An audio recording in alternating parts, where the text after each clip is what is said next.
Muito boa noite, meu irmão, minha irmã, você que está em casa nesta quarta-feira. Nós estamos começando mais um programa, esse lugar preparado para você que é o nosso Madrugada de Bênçãos. Por isso, muito bem-vindo, muito bem-vinda.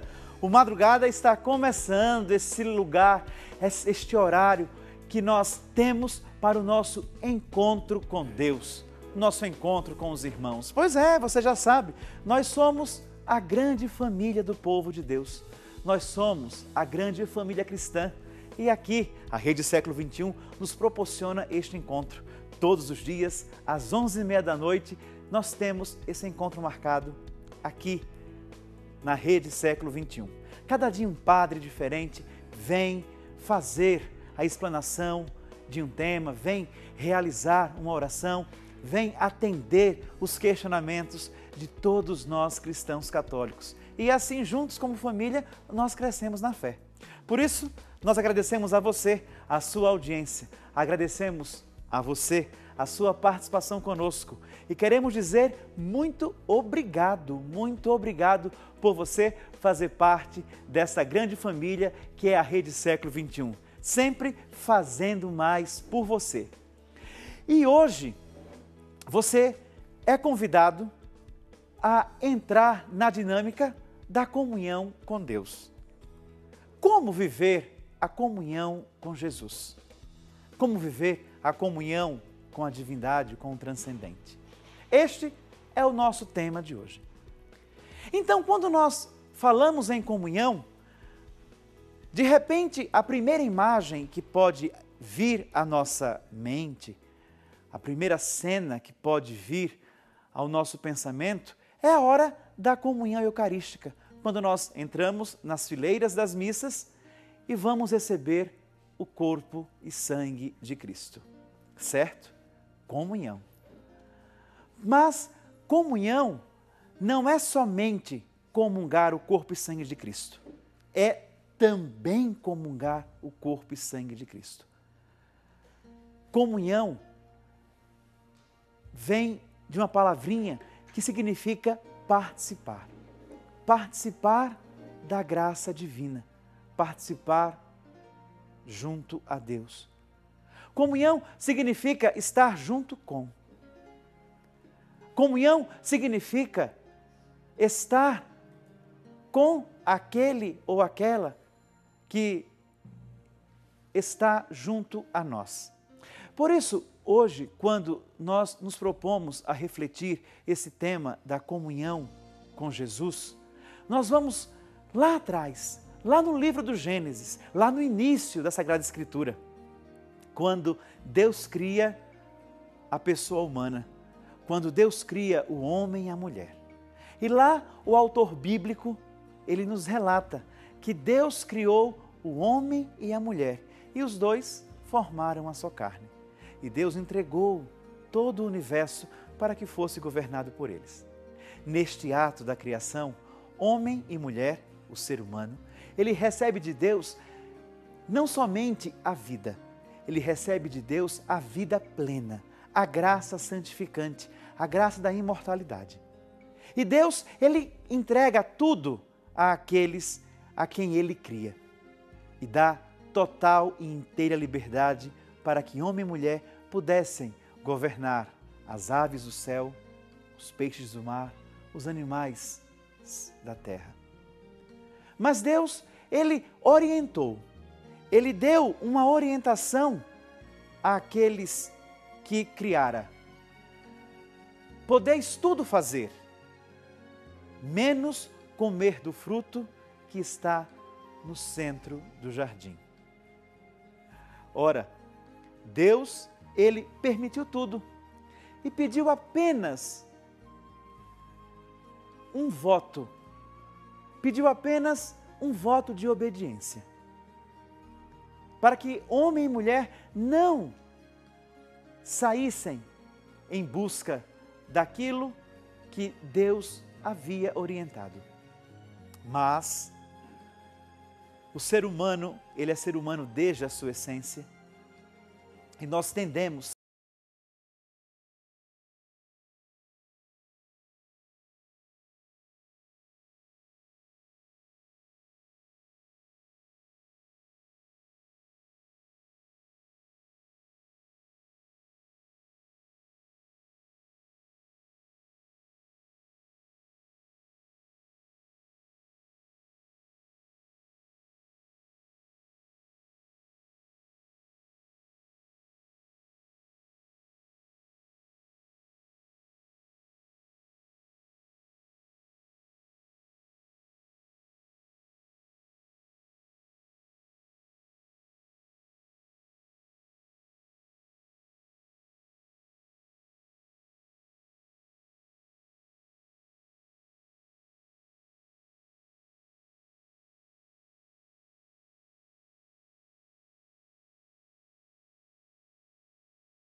Deus com seu povo. Todas as outras, as anteriores, foram quebradas pela infidelidade do homem e da mulher. Mas esta não. Esta nova e eterna aliança. Por isso que quando nós vamos à missa, nós escutamos nas palavras da consagração este termo: tomai todos e bebei. Este é o sangue da nova e eterna aliança, que será realizado por vós e por todos, para a remissão dos seus pecados. Remir o pecado, retirar o pecado, significa devolver a graça. E devolver a graça é igual a devolver a comunhão com Deus. Então, pelo batismo, nós somos inseridos nessa dinâmica da recuperação da graça de Deus. Pelo batismo, nós somos inseridos nessa novidade que Jesus vem trazer, que é a graça redentora e santificante. Pela igreja, nós formamos parte desse sinal do próprio Senhor para o universo, para o mundo, para todos. A igreja, ela é luz diante do mundo. Ela é sinal do Cristo. Ela é sinal da aliança de Deus com seu povo. E aí São Paulo, ele vem nos mostrar que essa comunhão de Jesus com a sua igreja, que é a comunhão do Cristo com o seu povo, se assemelha à relação marital, à relação de homem e mulher, a relação de amor entre um homem e uma mulher, que se integram, que se unem. Por isso, ele diz: maridos, amai suas esposas, assim como Cristo ama a sua igreja. Esposas, obedecei a seus maridos, sede submissas a ele, assim como a igreja deve ser submissa a Cristo. E aqui o significado de submissão significa reconhecer a autoridade de Cristo sobre todos nós, a autoridade divina sobre a igreja, assim como os esposos reconhecem a autoridade do marido e da mulher um sobre o outro. E a autoridade não é igual a autoritarismo. A autoridade significa saber que nós temos um poder de direção sobre aqueles com quem Deus nos confiou. Então todos nós, em algum momento da nossa vida, seremos uma autoridade diante de alguém ou de algum grupo. E nós precisamos reconhecer isso como um bem.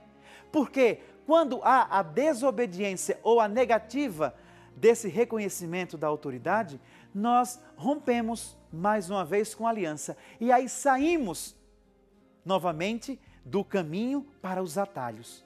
Deixamos a estrada pelas trilhas, e são essas trilhas que nos levam ao pecado.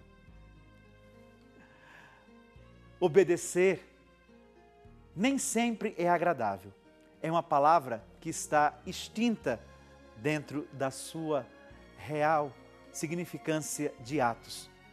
Sobretudo hoje, quando nesse mundo pós-moderno, nessa sociedade onde tudo se torna líquido, onde tudo é movido pelo eu, o egocentrismo, ou seja, os meus interesses, fica difícil nós obedecermos àqueles que são superiores a nós, porque pensamos somente nos nossos interesses.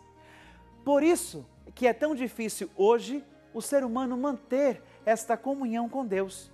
Porque manter a comunhão com Deus significa reconhecer que Deus está acima de mim. E reconhecer que Deus está acima de mim exige de mim uma disciplina que nem sempre é agradável, que nem sempre me dá prazer, mas que sempre me traz algo de bom, me traz saldos positivos. Disciplinar-se diante da vida significa reconhecer que nós temos os nossos limites e que nós não podemos tudo. Porque se tudo nós fizermos, nós nos perderemos. O mesmo São Paulo, ele nos fala em suas cartas: tudo podemos, mas nem tudo nos convém. Então, nos colocar a disciplina significa nos reconhecer submissos à autoridade de Jesus Cristo, ao poderio de Deus sobre nós, e assim participar dessa graça, dessa comunhão, trabalhar com Ele para o anúncio do reino.